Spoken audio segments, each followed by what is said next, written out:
여러분 이게 지금 고점에서 비트코인의 가격이 아이고 지금 고점에서 지금 여기까지 왔으니까 지금 이제 23% 왔거든요. 사실 많이 조정받은 건 아니에요.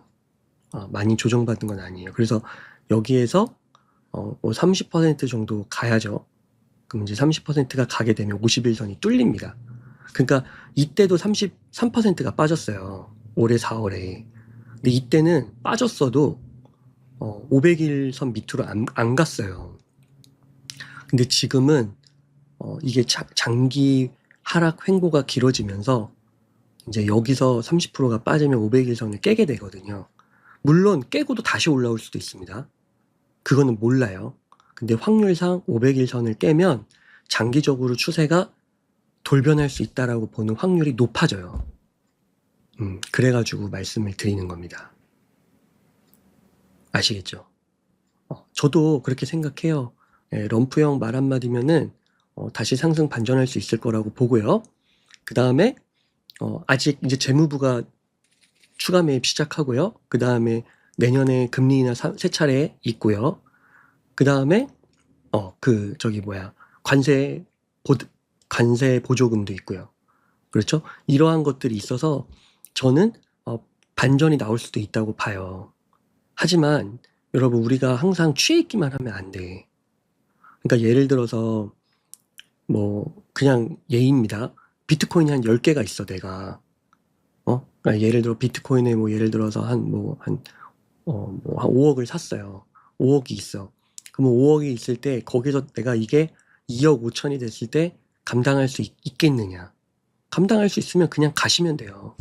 근데 그게 5억이 2.5억이 되는 게 아니라 그냥 올라갈 수도 있죠. 그러면은 내가 일부분을 정리 안 했으니까 더 큰 수익을 얻을 수 있는 거고요. 그래서 우울해하실 필요가 없어요. 우울해하실 필요가 없어요. 그냥 모든 걸 다 대비하는 거예요. 그러니까 저는 그렇게 생각해요. 어떤 유튜버 분들이 막 올라가는 게 100%다 얘기하면은 맞힐 수도 있지만 못 맞출 수도 있는 거예요. 확률적으로. 그럼에도 만약에 저한테 지금 물어본다고 하면 너는 위로 보냐 아래로 보냐, 그럼 저는 위로 갈 확률이 더 높다고 생각해요. 네, 더 안 빠질 거라. 빠져도 20-30% 앞으로 30%까지 더 빠져도 저는 올라갈 거라고 봅니다. 왜냐면은 제가 또 계속 말씀드린 논리가 그거예요. 내년에 중간 선거가 있죠. 네, 그래서 그걸 놓칠 수가 없어요. 그리고 주가도 더 올려야 됩니다. 그리고 이제 뱉어놓은 말들이 있잖아요. 비트코인과 암호화폐. 그리고 지금 펀더멘탈 좋아지고 있잖아요. 그러니까 저는 중장기적으로 생존만 하면은 저는 돈을 벌 거라고 생각해요. 근데 그게 안 되는 수도 있으니까. 자, 그리고 제 말을 또 왜곡하시면 안 되는 게, 오해하시면 안 되는 게, 여러분 저는 비트코인을 오늘도 샀을까요? 안 샀을까요? 그리고 앞으로 살까요? 안 살까요? 제가 오늘 피터 브렌트의 기술적 분석 이런 것들을 갖고 와서 여러분들께 소개해 드렸는데, 그러면서 제가 최악의 상황에 대비하라는 메시지를 여러분들께 전달 드렸는데, 근데 제가 오늘 비트코인을 샀을까요? 안 샀을까요? 내일 살까요? 안 살까요? 어떻게 생각하세요? 예, 저는 계속 사고 있어요. 아마 제가 하루하루 사는 액수는 여기 방송을 들으시는 분들보다도 더 많이 살 수도 있어요. 그리고 저는 그 비트 세이빙으로 자동 매수를 좀 걸어놓고 있거든요. 근데 자동 매수 걸어놓고 있는데 오늘 그 물타기 계좌, 제가 여러 계좌를 만들어 놨는데 물타기 계좌로도 한 2-30만 원치를 더 샀더라고요. 물타기 계좌는 비트 세이빙 이용해 보신 분은 아시겠지만 많이 빠지면은 확 사놓죠. 그래서 제가 그 물타기 계좌는 한 30만 원으로 걸어놨단 말이에요. 3-40만 원 정도 걸어놨어요. 그랬더니 오늘 한 2-30만 원 산 것 같더라고요. 그래서 저는 매일매일 돌아갑니다. 1억 6천에도 사고 1억 8천에서도 사고 1억 7천에서 샀고요. 오늘도 사고 내일도 사고 내일 모레도 살 거예요. 적립식으로. 어떤 말씀인지 아시겠죠? 그러니까 매일 소액을 사는 거는 아무 문제가 없어요. 다시 한번 말씀드리지만 그 투자를 많이 해보신 분들은 이제 제가 어떤 말을 하고 있는지를 더 이해를 잘 하실 텐데, 이제 이런 경험들이 없으신 분들은 이게 다 섞여가지고 들려가지고 그리고 막 이렇게 하면 안 사나 보다 하실 수도 있고 그럴 수도 있는데 그런 게 아니라는 거예요. 이게 다 종합적으로 갈 수 있다라는 거를 이해하시는 분들이 분명 있으실 겁니다. 네, 이렇게 좀 참고를 해주시면 되겠습니다. 자, 그래서 이제 제가 오늘 요것도 이제 말씀을 드렸는데, 스트레티지, 이렇게 되면 이제 스트레티지 파산 가능성에 대한 이야기가 또 나와요. 그래서 요것도 제가 한번 공부를 해서 정리를 해봤는데요. 지금 스트레티지의 상황이, 부채는 한 10조 정도를 갖고 있어요. 그러니까 굉장히 많죠. 예, 많아요. 그런데, 이 부채는 제가 봤을 때는, 큰 리스크는 당장은 없는 듯 해 보입니다. 왜냐면, 대부분 만기가 이게 전환사채인데 2028년으로 돼 있어요. 그러니까 아직도 시간이 많이 남았죠? 그러니까, 그 정도 시간이면 비트코인이 여기서 더 빠진다고 해도, 올라갈 수 있는 여지가 저는 많다고 봐요. 시간상으로. 그러니까, 나름 안전합니다. 근데 만약에 최악의 사태 때 2028년까지 갔는데, 만약에 비트코인의 가격이 못 갔다. 그러면은, 그거는 이제 그때 가서 생각해 봐야 되는데, 그때는 진짜 우울할 것 같아요. 지금, 현재, 전체적으로 봤을 때는 파산 가능성은 낮은데요. 그리고, 지금 평균 매입 단가가 비트코인이 74,000달러 정도 돼요. 스트레티지가. 그래서 여기서 만약에 더 하락을 해서, 이제 74,000을, 아까 피터 브렌트에 의하면 5만 달러니까 74,000까지 만약 그렇게 간다고 하면 이 밑으로 간다는 거잖아요. 그러면은 이게 당장 파산하는 거냐? 그렇진 않아요. 아까도 말씀드린 것처럼 아직 버틸 수 있는 시간이 3년이 남아 있고요. 2028년이니까 2년 좀 남아 있겠네요. 2년 좀 넘게 남아 있고요. 그 다음에 이게 밑으로 간다 해도요. 미실현 손실이 되는 거예요.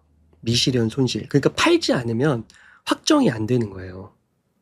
이해되시겠죠? 그러니까 아직은 2년에서 한 3년 정도의 시간은 남아있기 때문에 제가 봤을 때는 심지어 5만을 찍고 만약에 다시 올라가겠죠? 5만을 찍고 올라간다고 하면은 문제가 될 게 없다. 저는 그렇게 생각합니다. 예, 그리고 많은 분들도 그렇게 분석을 하고 있으시고요. 그래서 스트레티지 위기는 크게 없어 보인다. 예, 그런 말씀을 드려요. 저도 지금 비트코인 가격대 좋아 보여요. 그래서 계속 적립식 매수를 하고 있고요. 쉬지 않고 매수를 계속 하고 있습니다. 지금 비트코인의 가격이 이렇게 막 폭락하는 이유가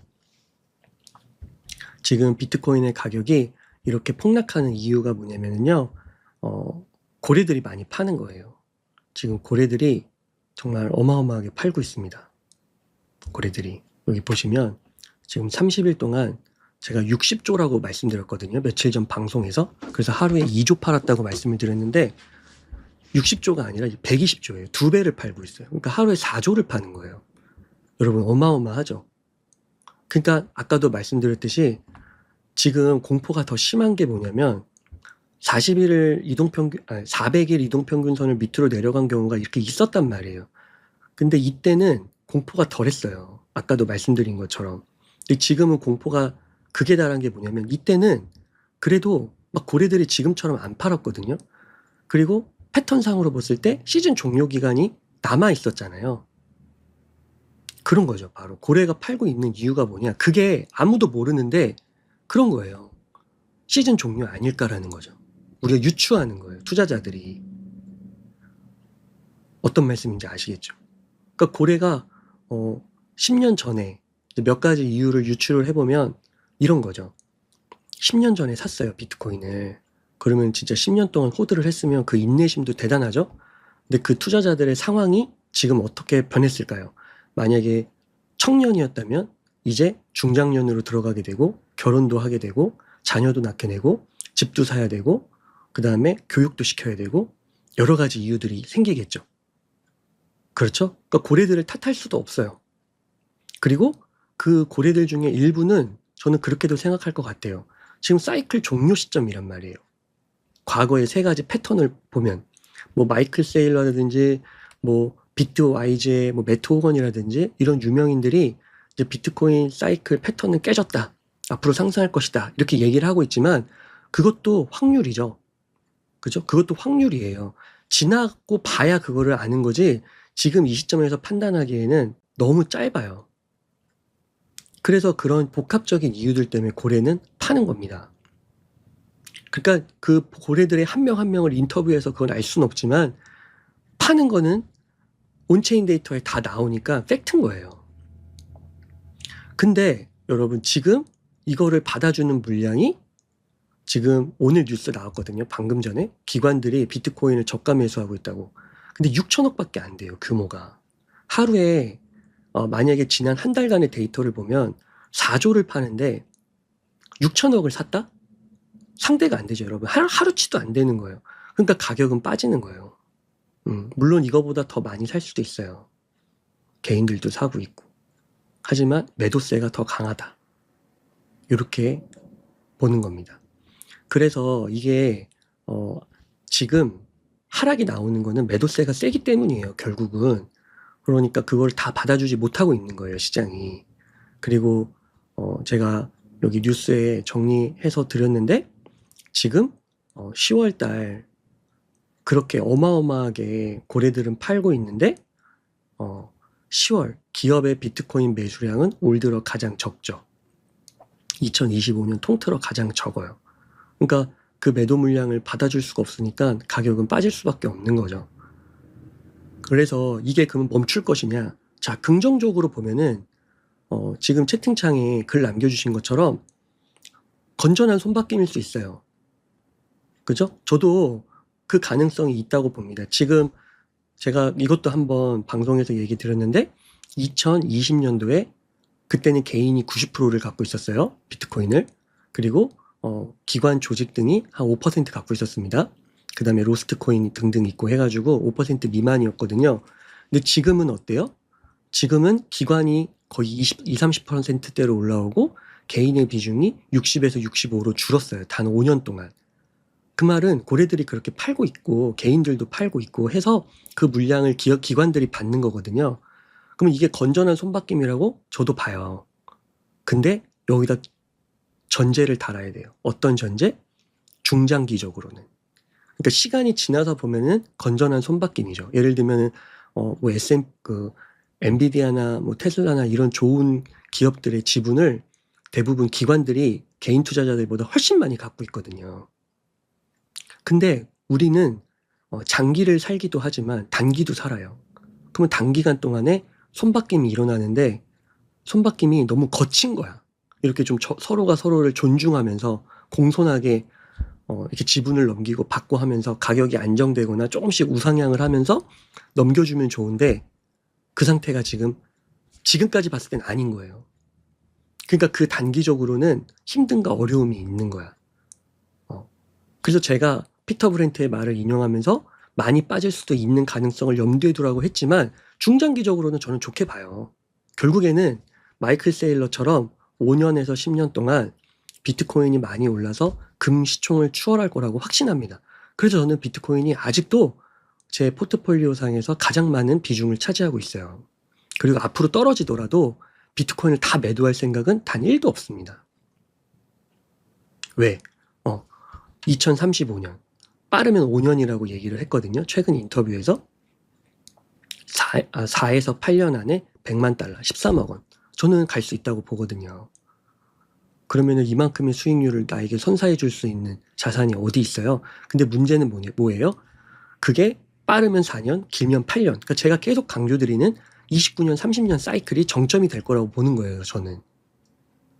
근데 우리는 26년도 살아야 되고 지금 당장 25년 11월도 살아야 되고 26년, 27년을 살아야 되잖아요. 이때 이게 7만 달러가 할지 6만 달러가 할지 5만 달러가 할지 심지어 4만 달러가 할지는 아무도 모르는 거야. 그러니까 29년, 30년까지만 보면은 다 부자가 되는데 그 중간에 그 고통, 그걸 견뎌야만 그 영광이 나온다는 거죠. 그래서 다시 한번 강조드리지만 갈 수도 있어요. 여기서 갈 수도 있어요. 여기서 가면은 저도 너무 행복해. 왜냐면 제가 그냥 뭐 톡 까놓고 그냥 얘기를 하면 아마 지금 이 방송을 들으시는 분들 중에서 저보다 비트코인을 많이 갖고 계신 분들은 거의 없을 거예요. 그러니까 여기서 떨어져도 제가 제일 거의 타격을 입는 사람 중에 한 명이 될 거고 올라가도 제일 혜택을 많이 받는 사람 중에 한 명이 될 거예요. 그렇지만 제가 우려가 되는 부분, 단기적으로의 고통, 이 부분을 여러분들께 알려드리기 위해서 오늘 여러 가지 차원에서 말씀을 드리는 거다. 그리고 이 메시지는요, 지금까지 방송을 하면서 제가 계속 강조를 드렸는데 오늘 더 강조해서 말씀을 드린다고 보면 되고, 그래서 어떤 말씀인지 아시겠죠? 그래서 여러분, 장기적인 생존이 중요한 겁니다. 어제 제가 그 워런 버핏 사례도 말씀을 드렸죠? 네, 워런 버핏 삶을 말씀드렸어요.